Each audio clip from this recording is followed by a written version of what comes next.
to Palm Bay Live, and waiting for my guest to rejoin the screen here in a second, and I'll bring him up in a second here as soon as he rejoins the screen. And welcome. This is going to be yet another interview, and we have with us tonight Mr. Nathan White. He is going to be joining me tonight, and we're going to, Mr. White, welcome to the platform.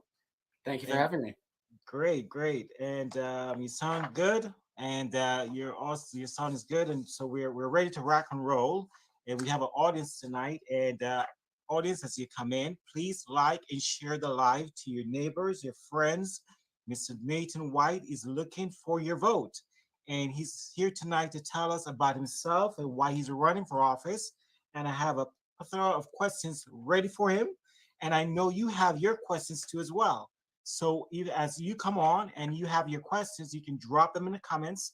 And as long as they're appropriate, I'll bring them up on screen and he will try to answer them. So they need to be appropriate because if they're not, I'm not going to drop them on the screen. Okay. That's just how it works. So please, no cursing, none of that stuff. Okay. He is a civil, a regular guy like us who's trying to do something good for his community. And so please don't curse in, no, none of that stuff. We're going to keep it civil tonight. And so, Mr. White, I'm going to ask you to start off by telling us about yourself. The audience already know who I am, hopefully. And I've been doing this now for 2 years. And this week is going to be lovely week. We're going to have our interview with Mr. Kenny Johnson tomorrow night, Deputy Mayor Kenny Johnson. Then on Wednesday night, we'll have our debates. And so hopefully you will join us for the next 3 days for these programs that we're going to put on. And again, please like and share this live to your neighbors, your friends. And again, you can ask or post questions in the comments, and I'll bring them on screen, and Mr. White will try to answer them. So, Mr. White, I know a little bit about you. We know you're a lifelong resident of Palm Bay. We know that you're against wasteful spending. We know that you're here to restore trust in our elected officials. And we know you have a beautiful wife. Her name is Emily, right? Yes. And yeah, you're looking to grow your family here in Palm Bay. And you see Palm Bay as the best place to live, work, and play. So, other than that, what else can you tell us about Mr. Nathan White? Well, thank you, Kevin. I mean, you did cover a lot of the good points there. But yeah, I was born and raised here, lived here my entire life. And you're right. I love it. I love Palm Bay. I love living here. I've had many friends over the years do what's become classic for the area of saying, "Oh, I got to get out of this. I got to get out of this town. Got to get out of this small town," or something like that, something along those lines. And it's only a matter of time. Maybe it's 3 years in one case, or four in another, 8 in one friend of mine. Uh, but they come back, and they always say the same thing, not necessarily verbatim, but that's nowhere else felt like home. Nowhere else felt right. And so they come back because Palm Bay is the place that after they do what they wanted to do elsewhere, they want to come back here. They want to come back here to live their life, to have their days, to raise their family in a lot of cases, or start a family, or in some cases, even particularly to pursue their career. So I've always felt that I never wanted to leave Palm Bay. I've traveled a fair amount, but I was always excited to come home. So a little bit about me, I guess, would be I'm very active in my church. I attend Church on the Rock on Babcock Street, right across the street from the Palm Bay High football field. Been going there pretty much my entire life. Been very active in the past and even recent past with the worship band, as well as young adult ministry, youth ministry, even bringing the word on some Sunday mornings after I started getting a little bit obsessed with biblical scholarship in my spare time. But obviously campaigning for about a year and a half. I've nearly forgotten what spare time is like. But yeah, so I was very active in that. Oh yes, and my mom would not be happy if I forgot that I also volunteer with the church's food pantry every Tuesday. It's when our food pantry is open, and that's been really rewarding because I've gone through plenty of hardships in my life, including in my childhood, and that kind of ministry is close and dear to my heart. So being able to help in that way has always been very rewarding. But other than that, I'm a Star Wars nerd, and beyond that, I'd have to have a question to guide me. Awesome. All right. So as stated, you're a lifelong resident of Palm Bay, and found your story that you just tell us very interesting, sir. So you paid your way through school and worked night shifts to do it, right? How Yes, did that experience shape you and your desire to run for office? hmm, that's a good question. It definitely had an impact. I traveled farther than I originally planned to attend the Melbourne campus for the classes I was interested in, simply because of the recommendation of someone I trusted for a professor there. And I never regretted it. Professor Christopher Muro is an incredible teacher, an incredible instructor, and I learned a lot in his classes. I was definitely, I didn't expect to be a classroom, I don't know, nerd, teacher's pet, whatever, but I definitely was. I definitely was. We'd walk together to our cars after class, talking about the topics, talking about what we were learning, what he was teaching, or sometimes how it applied to the world around us.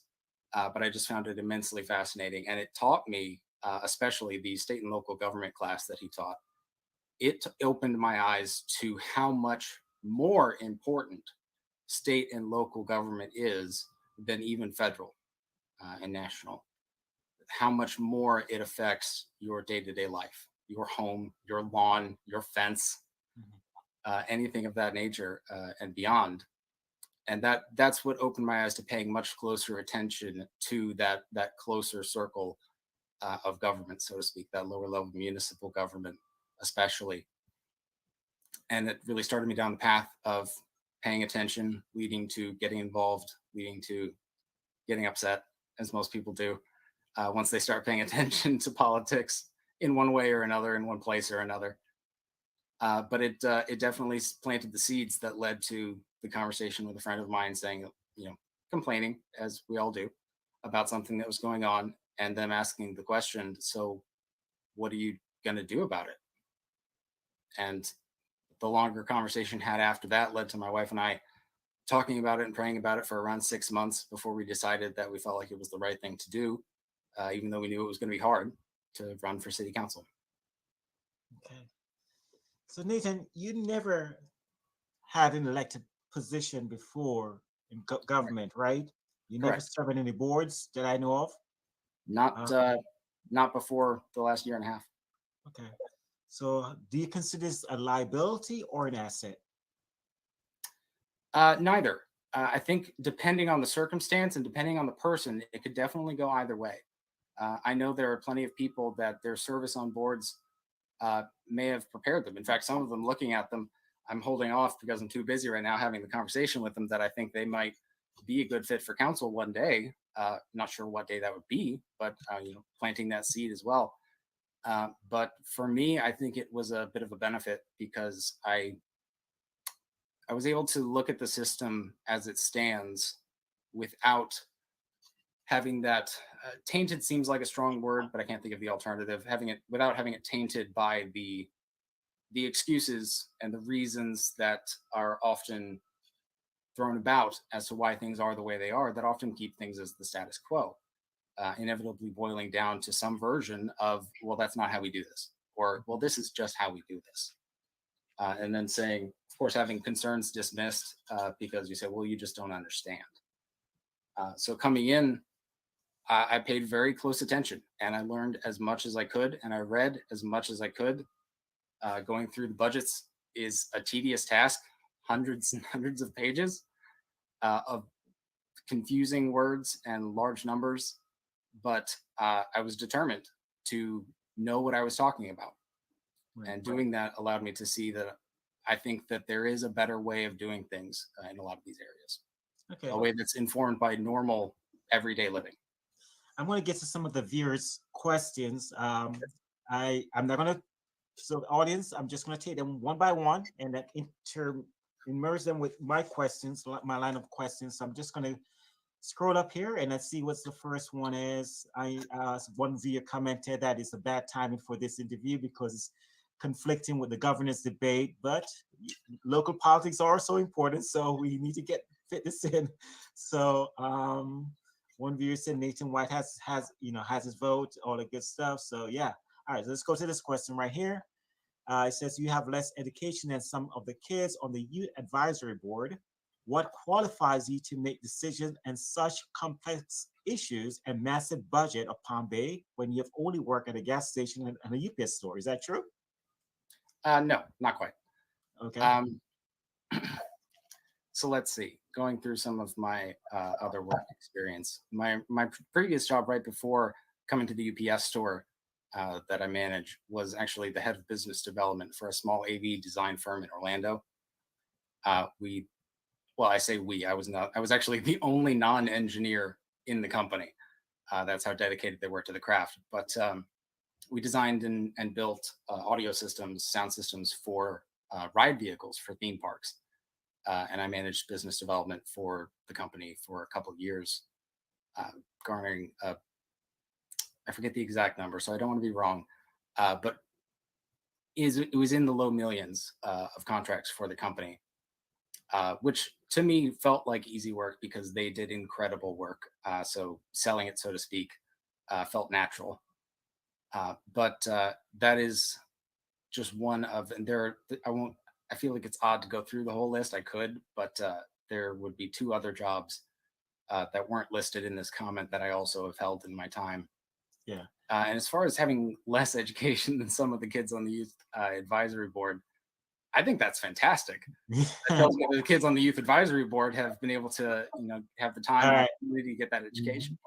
Nathan, and some of these questions, and some of them I do not have a chance to screen them ahead of time. So if they're ridiculous to you, you can just say pass, and I will just pass on it, and then we can just move on. So I don't want to, because I don't get to screen them that quickly because I'm doing a one-man show here. So so just tell me, Kevin, I don't want to answer that one, and we'll just pass on it. Okay. Okay, I'll keep that in mind. But just let me just say, I would say what qualifies me is we'll find out if I'm qualified on November 8th. Okay, sir. Good answer. All right.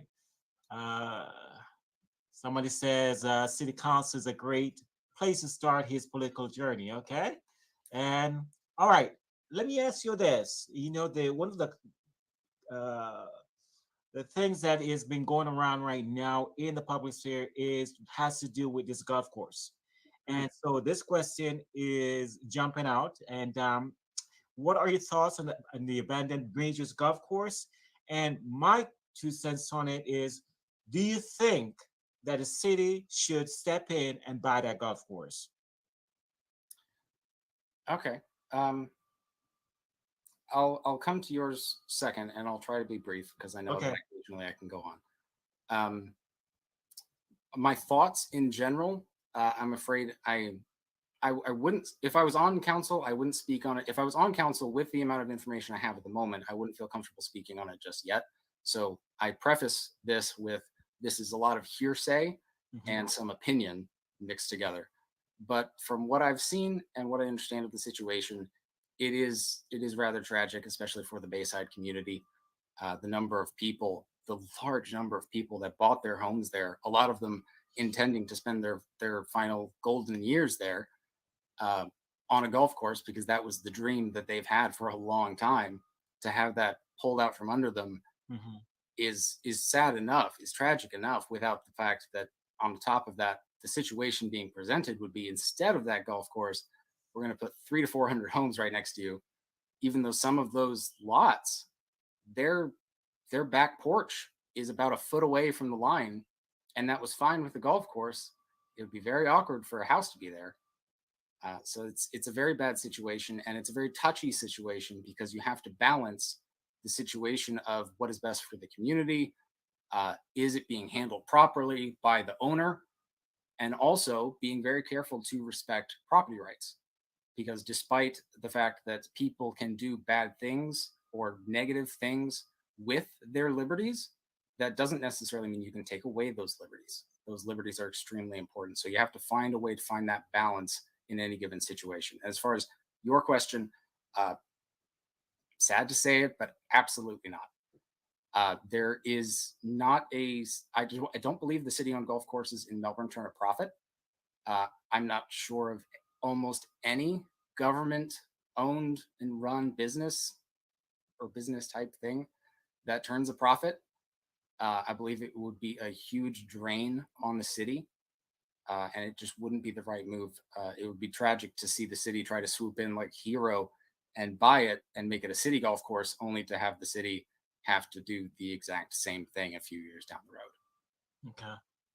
All right. I won't opine any more on this. Actually live in the community. And this is where my home so it's a tragic situation. Yes. But If anyways, we're we're talking gonna about leave it at desires, that. I do hope it stays a golf course. For our sake, right? Yeah. All right. I'm going to go back to my questions here, audience. So please hold your questions for a second. I will come back to you in a second. But I'm going to go to my questions here. And sir, I want to ask you a tough question because there, a couple weeks ago, is circulated on social media, and I think you know what I'm going to ask you. I see you smiling, and so I just want clarity on it. And so I want to give you the opportunity to clarify a Facebook post that has been circulated on about your campaign. And there's a comment allegedly circulating that customer service agent from AT&T and you got into it, and a certain comment was made. I'm not going to reiterate whatever that was said, but how do you respond to this allegation? Just tell me your response. Is it true? Is it not true? Was it made up? How do you think it got started? I think it would be very unfruitful to talk about how I think it got started, especially considering there's no hard evidence at the moment, so to speak. Nothing that's courtroom worthy or anything like that. But as far as the legitimacy, it's not. It's 100% fake, false, whatever word you want to use there, like that. But inaccurate, incorrect. It's not an alteration of a comment. It's literally a fabricated comment. I have never said anything like that. I would never say anything like that.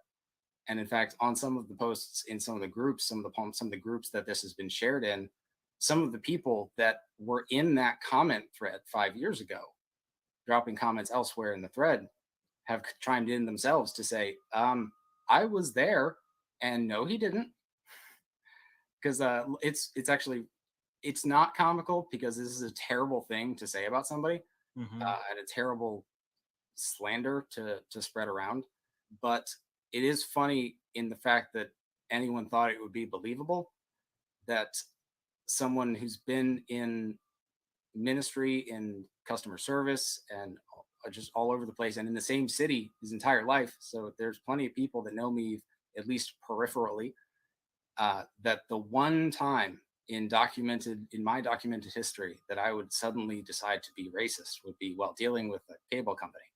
Okay. All right. So Yeah, let's end it there. There's no racist bone in your body, right? that's right.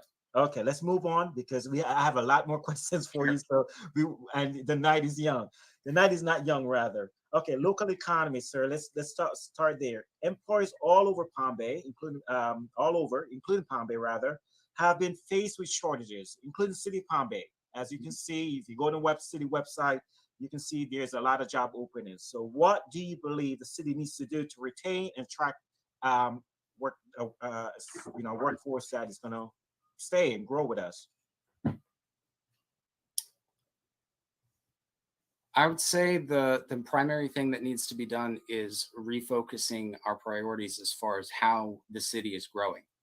I'm going to try not to rabbit trail on that because there's other things to be said there. But when it comes to the growth of a city, it's natural. It's going to happen. It's pretty much inevitable. So the question is, how do you grow?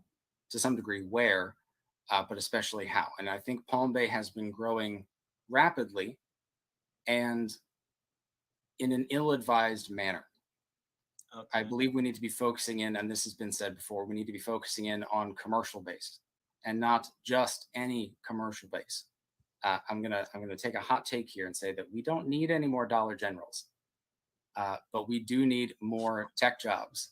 Sorry, I couldn't help it. We do need more tech jobs. We do need more local restaurants. We need a local coffee shop desperately. I'm tired of having to drive so far to get a good cup of coffee. There are some places to get some types of coffee very good in Palm Bay. There's But one right here in Bayside Lakes, a very good diner. I forgot the name of it, but it's popular with the city employees. When you drive by there, you will see the fire truck park up, the police officers parked up. It's a little small diner, Bayside okay, Lakes, but it's very popular. Um, is it a variety of types of coffee and coffee options and such, I or is it just good it's a coffee? diner. I can Yeah. tell you that. So they serve coffee among other things, but it's locally owned, and I think yeah, very good place. Okay. Yeah, I'll give it a shot because yeah. I anything, think I'm not far you from may there. know where it is. It's right across from the dollar store. Yeah, no, I Bayside do. I Lakes. do. I didn't try it out because I saw the diner and I'm like, okay, well, that's not the same thing. Yeah, but it's But I'll give it a shot. yeah, And I'll come back to thank you.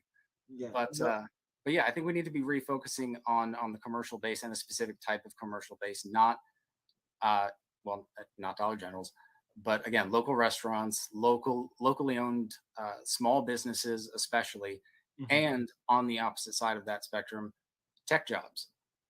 Small business tech jobs would be great.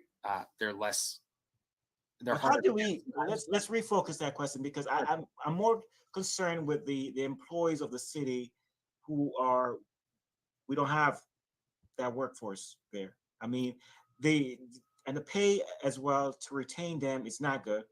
I had some interviews over the summer with some individuals running for, um, the school board, and some of these questions I asked has to do with the teachers retention of them and that kind of thing, and it goes along the same line because the pay for a city employee is not much, Okay. and I I think you know Forgive that me. I thought you were talking about employees in the city. I see now you meant employees of the city.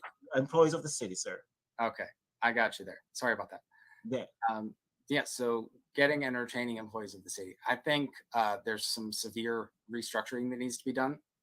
That's something that I'm not the expert in, but uh, I'm planning to seek the consult of experts in that field because I know that from the people I've talked to that do work for the city, uh, not surprisingly, all of them insisted on speaking only with the promise of anonymity.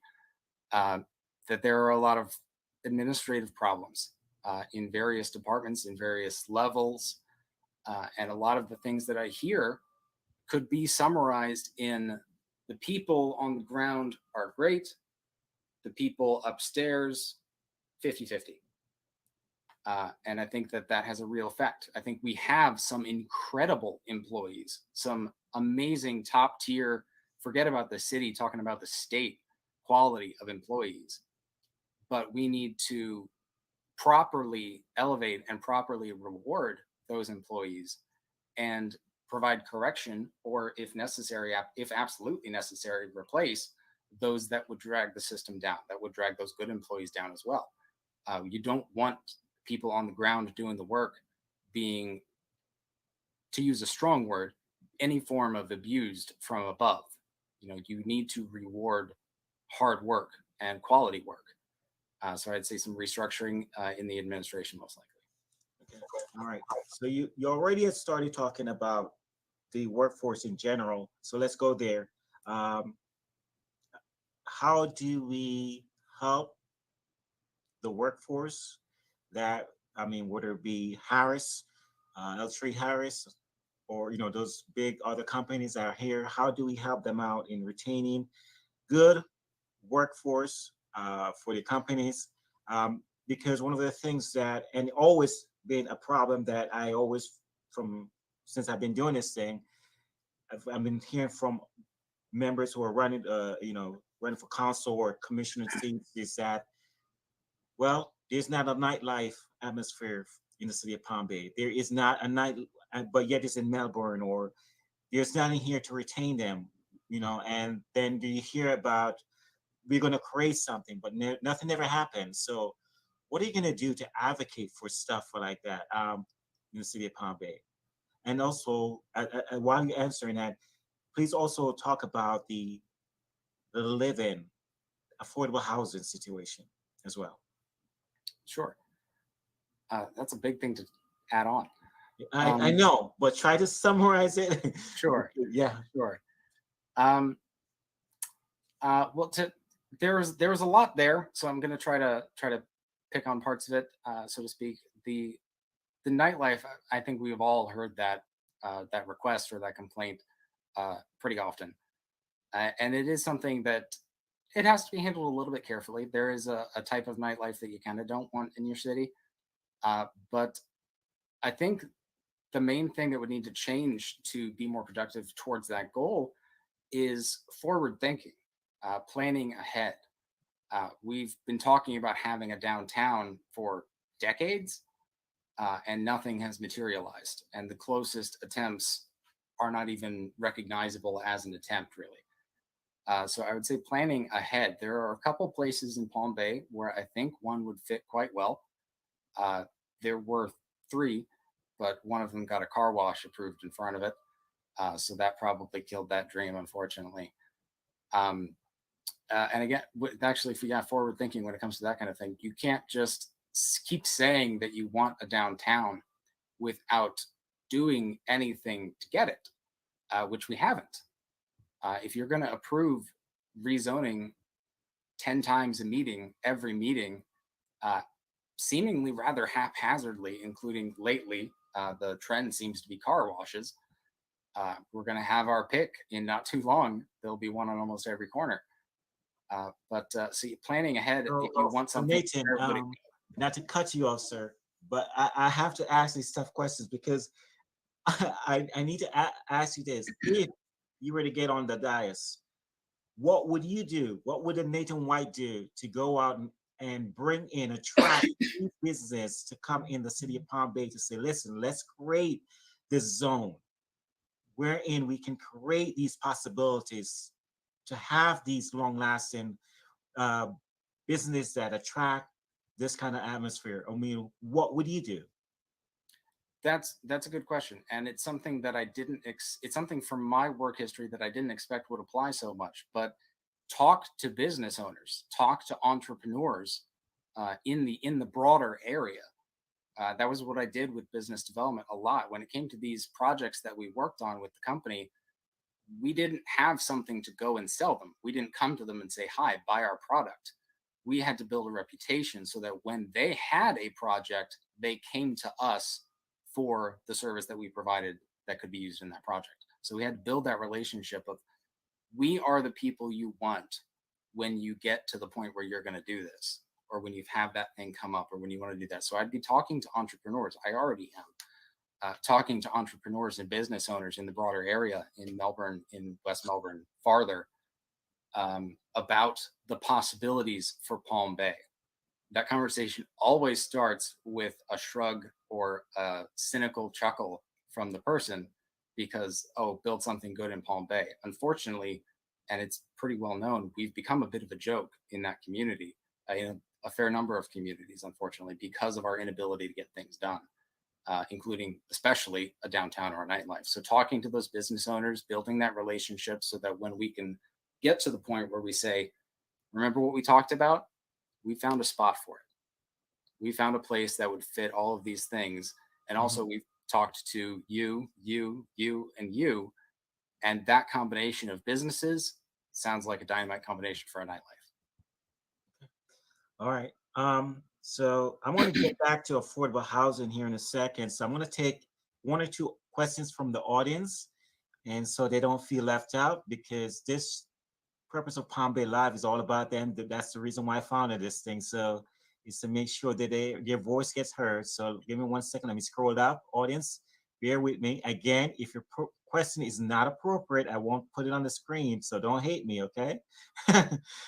So it needs to be appropriate. I'm running a one-man thing here, so I got to screen these to make sure that they are appropriate. Um, let's see. This person, I didn't see the first part of their question, but let's see. It says, the top 3 objectives of your term should you win. Sure. Top three objectives of my term. I like that question. It's thorough in what it's asking. Hmm. Top three objectives of my first term would be to re-equip our police and fire first and foremost. Honestly, we've done a fair job recently of re-equipping our fire department in a lot of different areas, equipment and things like that. We are so far behind, though, still with our police that it is disheartening, and in some ways and to some degrees somewhat terrifying. The equipment that they have to use is so below par. It's not acceptable. It's not acceptable for the people that we count on in life and death situations. Palm Bay PD, I think everybody's familiar. See cops driving around. They have laptops in their cars, and they have special trays that hold them so that they can run plates, check for warrants, a great many things. Palm Bay's officers, they don't have police laptops. They have regular laptops like this one. So when they get a call, let's just call it a dramatic call, and have to go lights and sirens at excessive speeds, what would normally be excessive speeds, and then to maybe take a sharp turn, that laptop goes flying and it shatters. And they have to try and repair it or replace it with another cheap laptop. It's not durable. It doesn't have the case that police laptops are supposed to have. There's an entire industry built around this kind of thing. And in that situation, that leaves an officer completely void of one of the greatest communication and information sources. If they can't run plates, if they can't check IDs, if they can't run an identification card, they don't know who they've just put in the back seat. They don't know what they've just walked into. They can't check on the details of a house without reaching out to another person another officer to do the same, just because we can't afford to give our officers law enforcement laptops. That is sad, and that's not appropriate. So re-equipping our police force would be one of my top priorities within that. Another would be setting up a agreeable with the rest of the council some much higher reoccurring dollar amount for road maintenance. The fact that it's only been a reoccurring line item for around 3 years, 2 to 3 years, is unacceptable. The fact that this is the first year that it's reached the point of $1 million, and prior it's been less, is a joke. It's not acceptable for a city of this size. Over 800 miles of roads within our 100 square mile city of 129,000 people, and they want to put $1 million towards roads. That doesn't do almost anything. And they've already admitted that they don't have enough money in the road bond to fix all of the roads in Palm Bay, but haven't talked about where they're going to stop, where they're going to draw the line and say, I know that all of you residents paid for this, but you guys over here don't actually get new roads. So while you're on that, because I do have a question along those lines, so let me just go ahead and ask it now. So as you know, you're talking about, for the audience to back up, in 2000, what was it, 19 or 18, we approved the road bond. And so are you satisfied with the progress that the road, where we at right now with the roads? No. You're not satisfied. And most of Palm Bay is not. There have been a great many roads not left behind, so to speak, but the fact that the road bond program is so far behind, on top of the fact that they've now admitted it's not actually enough to do the whole project, that does not make me satisfied in that road bond that we've all been paying for. The fact that some roads were in perfectly fine condition, and I have residents reaching out to me to complain about the fact that their road was fine, not bumpy, didn't make them spill their coffee, and it got repaved, and they drive to a friend's house and they have to go 5 miles an hour so they don't break their suspension, and that road has not been repaved since they moved in. As somebody who's actually chaired the PAC that helped pass this thing, if you don't know, I don't know if you know that, but one of the things that I ran into was that if you have three houses on a road, that's not enough to pay for that road. You understand what I'm saying? So that was one of the issues that keep coming up. It's like how do we equate that? So we also have to look into that factor too. But I get where you're coming from. So I'm not here to tell you you're wrong or not or you're right, but I get where you're coming from. So let me see what else is here. Patrick, good question about the charter amendments. I will get to those in a second. I have a line of questions in regards to those. And we already answered the question on the rule bound. Another Facebook user is asking that. So we understand that. Let's see, what else do we have here? How do we create an environment for new business to be attracted to Palm Bay? We kind of covered that. We were talking about the nightlife, that kind of thing. Anything else you want to opine on that, sir? But when it comes to an environment for new businesses to be attracted to come to Palm Bay, I think one of the things that we would need to look at would be the way we treat local businesses, especially when it comes to not just a business that's new to Palm Bay, but a brand new business. Mm-hmm. We've had businesses that they didn't give me permission to name them. So, but businesses we know that are nearby that a lot of us visit that wanted to build in Palm Bay and then chose very specifically to build just outside of Palm Bay instead because of the environment of Palm Bay for businesses. And there are many small and large reasons for that. But we need to make sure that we're talking to the businesses that are here and that also we're treating them right, that there's some degree, and this has come up before, some degree of local preference when it comes to things. For instance, even the city can contract out for some of these things instead of reaching far and wide for a business to do something that we have a local Palm Bay rooted business that could do. If there's no loyalty at all, businesses aren't going to want to plant here.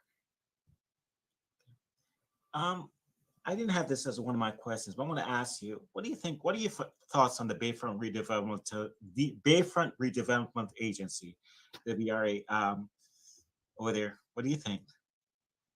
I mean, is it something that is it doing anything good for Palm Bay? Or what are your thoughts on it? Have you had time to review it? Not enough. I have reviewed some. I would say pretty simply, I don't feel like I'm sure enough of a position on that. I'm still Mhm. looking. There's a lot to look at. I'm not sure whether or not it's even clear. I mean, I'll find out once I have a chance to kind of finish reviewing the information that's out there. But from what I've seen so far, I think it might even be a little too soon to tell whether or not it's going to work out or not. Uh, Still hope then in that case, obviously. All right. All right. Let's see. Nathan, how do you feel about funding for the police and fire department? Uh, it's not good. I mean, simply speaking, there's not enough of it.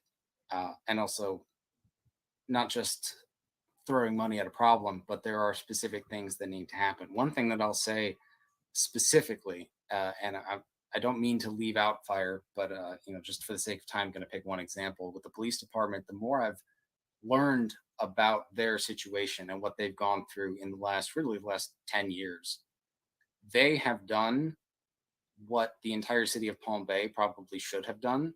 Mhm. And the police department probably should have been one of the only ones who didn't have to do it. But instead, they're one of the only ones that did do it. And that is contract and tighten their belt and reorganize so that they can continue to do their job with what they had when what they had wasn't exactly enough or the preferred enough, I guess you could say. The fact that the police are operating with the equipment, with the staff numbers that they have is scary. That's the obvious part, but it's amazing actually. Our police department is a shining star. Unfortunately, a small Mhm. but very shining star. The things that they've done, the fact that they've consolidated as much as they have, which they shouldn't have had to do, but they found ways to get their job done with what they had. I think they are even more heroes than police would normally be considered, and they should obviously normally be considered heroes anyway. You could almost call them fiscal heroes. Hmm. But the fact that we, So, for instance, don't even have a general crimes unit anymore, I right. don't know if people knew that. We actually haven't for a while. We have Hmm. a major crimes unit or a major case unit, but the general crimes unit, which was the same size, Hmm. was absorbed by major crimes, except absorbed didn't actually mean absorbed. It meant it went away. There are around seven, I believe, 7 or 10 detectives working all of the crimes For uh, Palm Bay. for Palm Bay. Hmm. That's that's unheard of, Hmm. and The yet they're doing it. They're struggling to no Yeah. end. They are stressed beyond belief. And Nathan, what do you think about the response time? I hear a lot of complaints. Watching the meetings and attending the meetings, people are complaining about the response time, both Mhm. by the police and fire department, so and ambulance. What do you think about that? I agree with the dozens of officers that I've talked to, which is that I hate it, but also they're doing their best. On an average night, there's 15 to 18 officers on duty for the entire city of Palm Bay. They're broken into sections, so they may or may not be near the thing that needs them the most. They may have to call from one section to come to the other because there are so few officers that if there is a truly major crime, it requires more officers than are in that section of the city, and they have to pull from another. And then, God forbid, something terrible happens in that section, and now there's only two cops over there, and that's not, again, that's not acceptable. They've done an incredible job of stretching themselves thinner than I would have thought possible in Mhm. order to keep Palm Bay covered in that cloak of safety. But it is a thin cloak at this point. Yeah. And so this goes back to my initial question asking about how to retain city force, a viable city force, in order to maintain the services of City of Palm Bay, because that is a problem. Mhm. And one of the things that I keep hearing from the community is that we're just not paying our police officers enough. We're not paying our fire department enough. Mhm. And so these are things that, as a whole, we have to look at, because that leads me to another question about the the proposed plan to increase property tax from 3%. Um, and so I need your thoughts on this, your position. And so please explain where you at with that, because knowing all of these things that we just talked about is Mhm. that we can't retain our forces. Our response time for fire department is lacking. Mhm. Our police department is stressed thin. Our fire department is stressed thin. So what is Nathan's thoughts on raising our property taxes so we can, have a balanced situation all the way around? Sure. Um, I would say that's the answer to that question is the same reason I chose "end waste" as one of my slogans, so to speak. Mm-hmm. Uh, Palm Bay has the money to do what we need to do. Palm Bay has the money to equip our police and fire and to staff them appropriately, to pay them appropriately, but we're not, because we're spending it other places. Sometimes, often, in fact, in very small pieces. But Give a us an thousand small example. pieces will Give us build an a example. castle. I'm pretty sure you've studied this over time because you're Mhm. running. So I'm pretty sure you took the time to study. So educate the community. Give us an example of where you believe we're doing this at. The city, that is, yes, they're doing this at. Wasting money. Yeah. Okay. I would say one of the most glaring examples that's recent would be the planned and proposed city-owned RV park, planned for being built inside of Fred Poppy Regional Park. There's currently about $4 million sitting in accounts set aside for that RV park, and that is not the final cost. They're actually paying for design work again a second time, because since they paid for the design work the first time, they realized it was going to cost a lot more than $4 million. And there are actually special requirements for design work for a project, legally speaking, when it costs over that amount of money. So they wasted money by paying for the design work without having any understanding of how much it was going to cost, even loosely. Because if you're wrong enough to have to pay for all the design work again, you've messed up. And then on top of that, that money is already sitting aside, just doing nothing, waiting for an RV park that would be owned by the city while we are missing fire stations. It's one thing to build an RV park. I'm not against RVs, but there are things that you don't do when you are strapped for cash or when you are in desperate need of something that you don't have. If your car breaks down, you need to fix your car to get to work, for instance, to use a more normal example. But if your car breaks down and you say, oh no, I should really buy a new TV. No, you shouldn't. You should fix your car. And if you buy a new TV instead and then say, oh, well, I need someone to lend me some money because I don't have enough to fix my car after buying that TV, then no one's going to give you any money if they, value ever getting it back.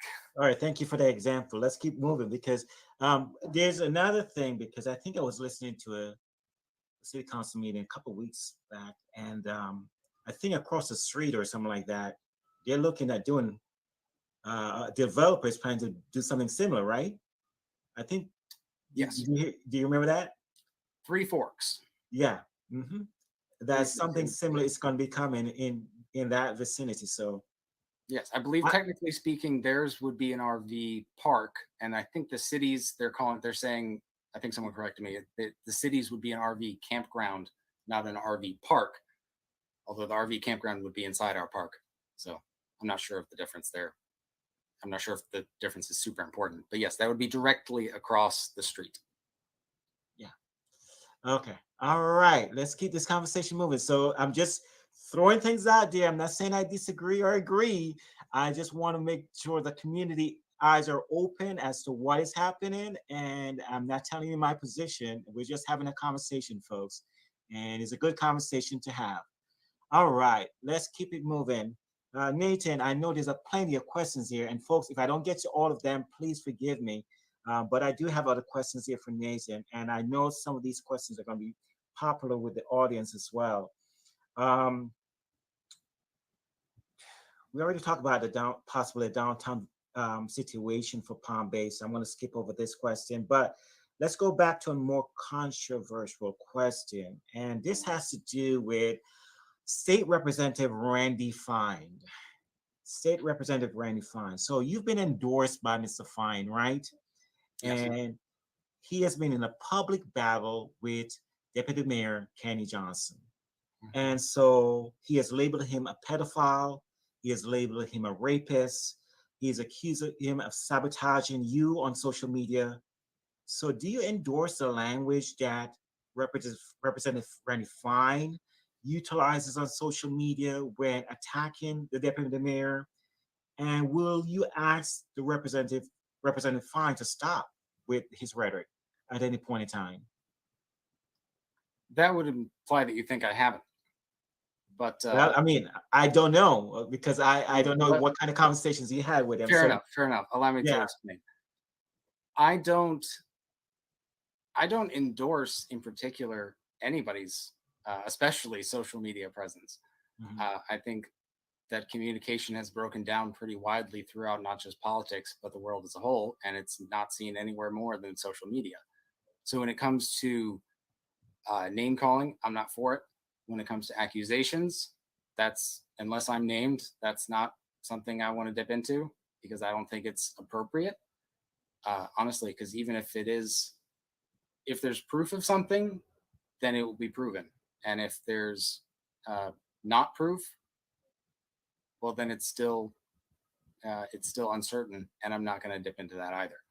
I've not touched on or talked about any of the same things that Representative Fine has talked about, for the simple reason of I can't say that I know with certainty anything.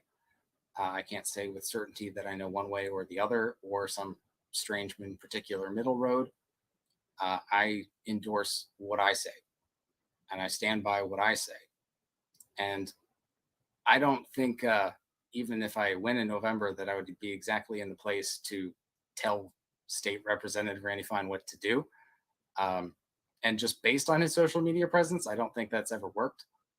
But I respect the fact that I respect the fact that he's passionate about his beliefs. I respect the work that he does in Tallahassee. He's made some incredible strides, and I was proud to accept his endorsement.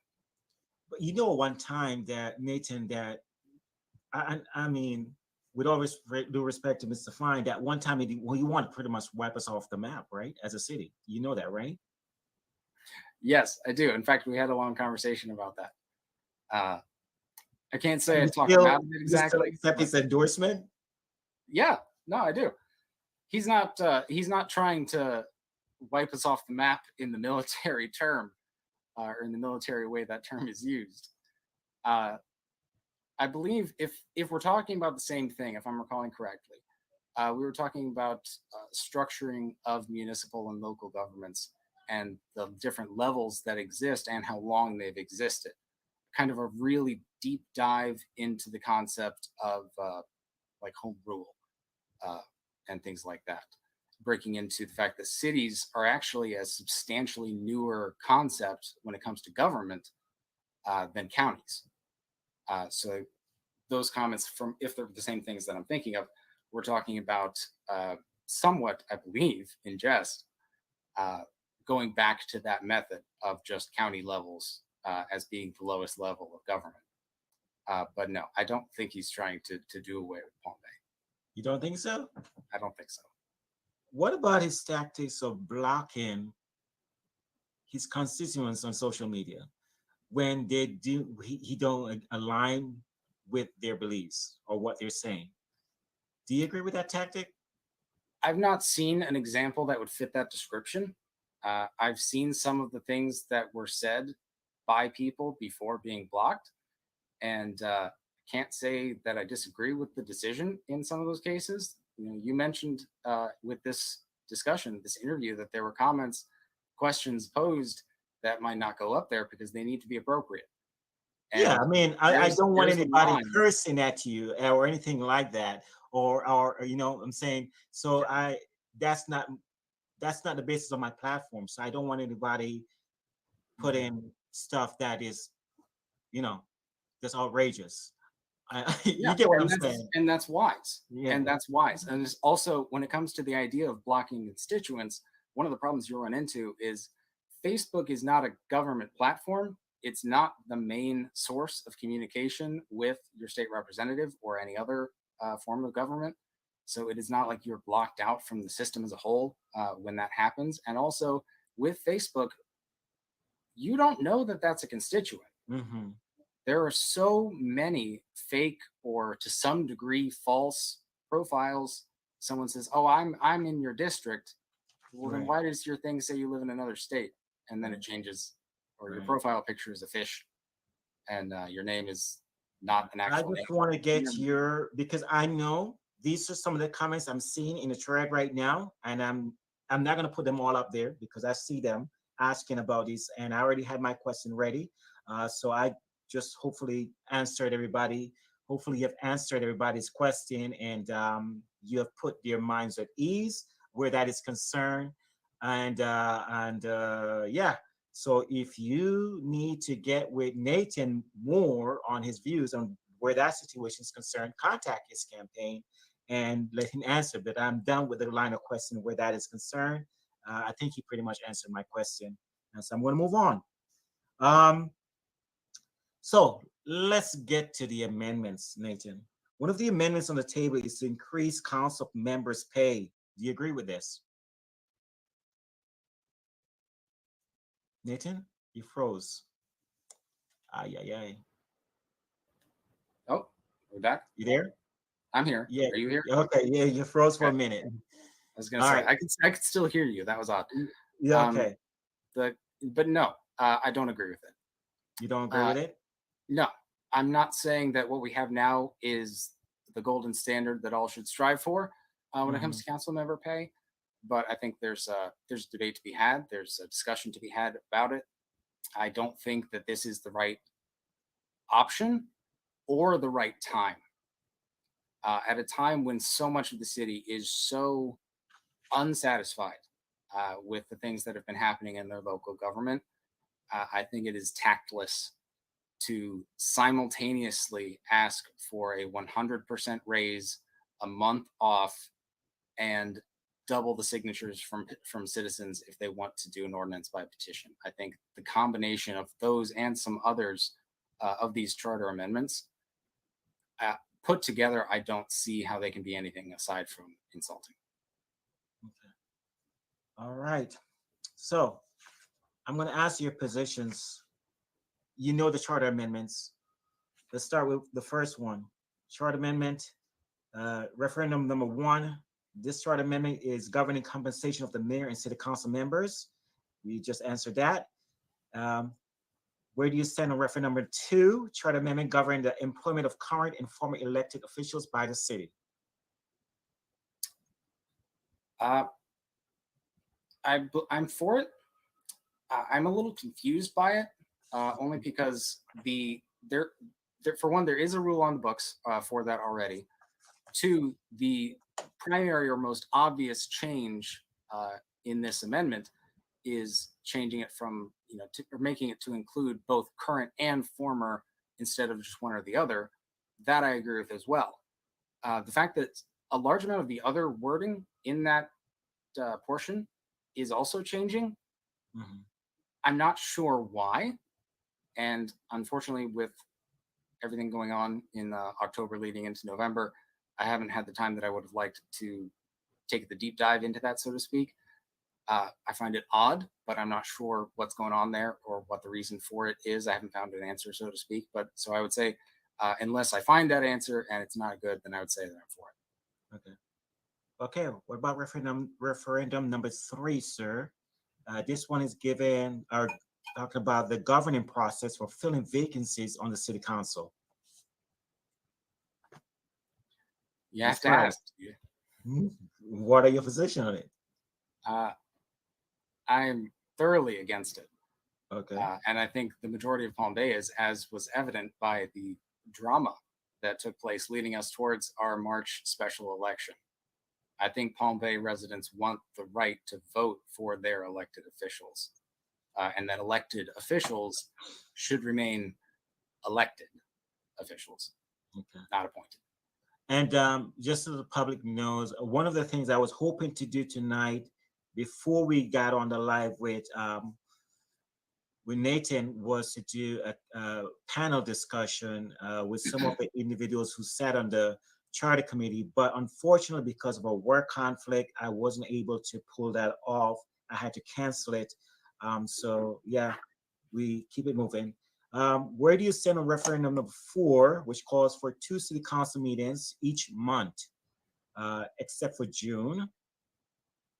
So this is a scheduling the city council meetings. Yes, the charter already calls for 2 meetings a month.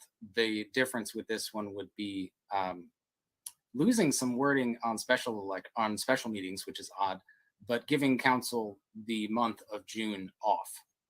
I am against this again. I find it concerning the wiping away of some of the special council meeting language and the idea of giving council an entire month off when there's only 2 meetings a month anyway. And the meetings currently run 5, 6, 7 hours long. They say it's to lighten the workload on staff in particular, they say. I don't see how that could possibly be the case. If you put off your work for a month, you just have 2 months worth of work the next month.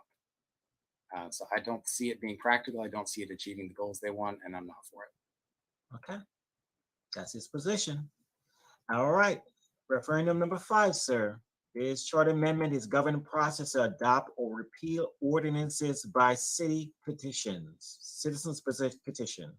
The language reads, shall section 3.092 of the City of Palm Bay Charter be amended to increase the required number of electors who must sign a petition to propose or repeal city ordinance from 5% to 10%. Yes, I touched on this already. I am against this. Doubling the amount of signatures required to do an ordinance by petition is completely unnecessary. Uh, if one of the concerns that was voiced by someone who was for this on the charter review committee was the potential for this 5% being so low, it's a cap that could be abused. Um, it's never been used since it's been 5%. It's not been used once. So I think that's a bit of an erroneous argument. And the percentage necessary for a charter amendment by petition versus a ordinance by petition, it's different intentionally and with real purpose. The charter is supposed to be the stronger, harder to change document, and ordinances, there's a dozen changes per meeting. So it makes sense that they're different.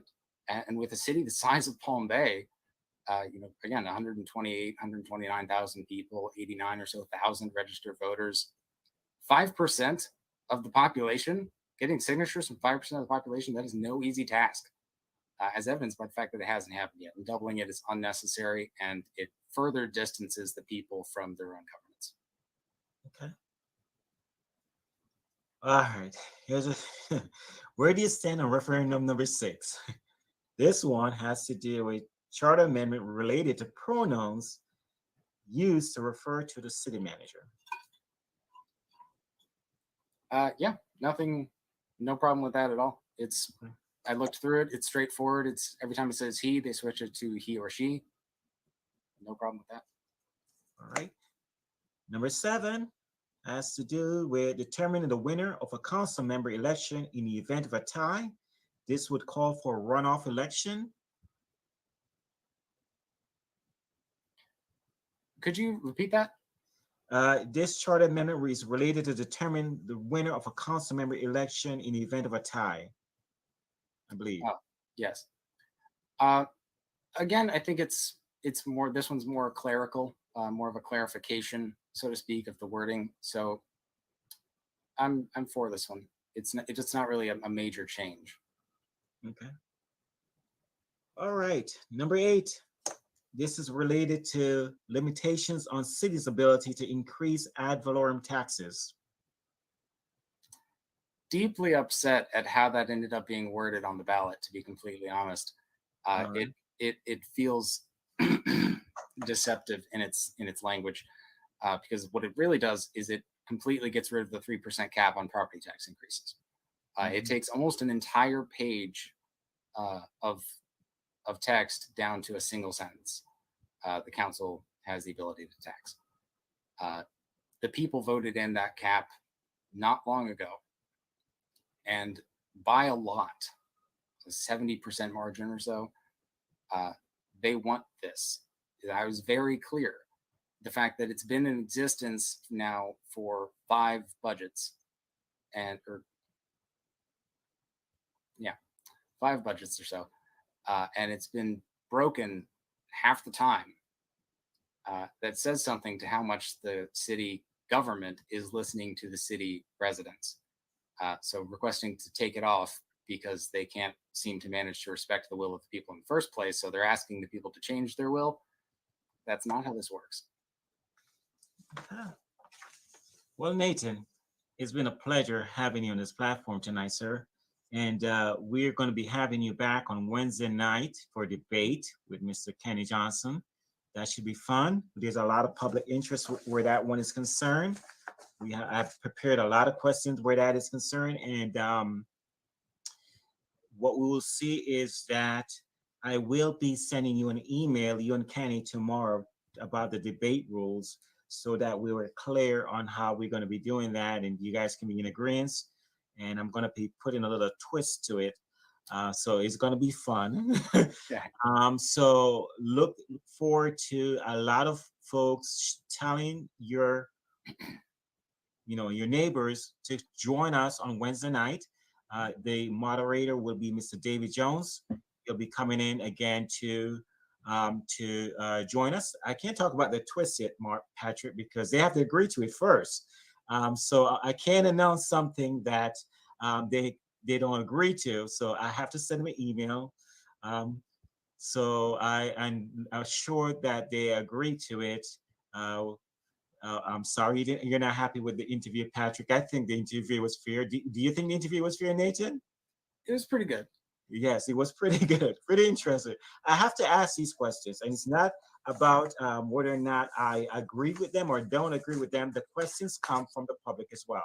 So I do put on the Palm Bay Live Facebook page for individuals to send me their questions. So when they do send me their questions, I clean it up as best as possible, and I try to pose it.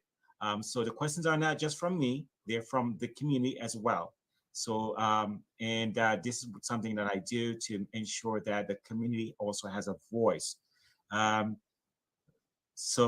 that's pretty much what it is. So again, the community as a whole can submit your questions, and I have interviewed tomorrow night with Mr. Kenny Johnson, and it was open for everybody to submit their questions. That way I can clean them up and submit them. And you guys had your questions as well tonight. Okay. All right. So that's what that is. So join me on Wednesday night at we're going to start early around 7 p.m. because I have one other interview. Has nothing to do with the one person from a chamber that's going to be coming on at 7 p.m. to discuss their chamber activities. And then the debate will start promptly at 8 p.m. Eastern time. All right, Nathan, it was fun. I wish you best of luck in your campaign. Thank and looking forward to seeing the campaign trail, sir. Thank you. Looking forward to Wednesday. We're looking forward to Wednesday. All righty. Have a good night, folks. Talk to you soon.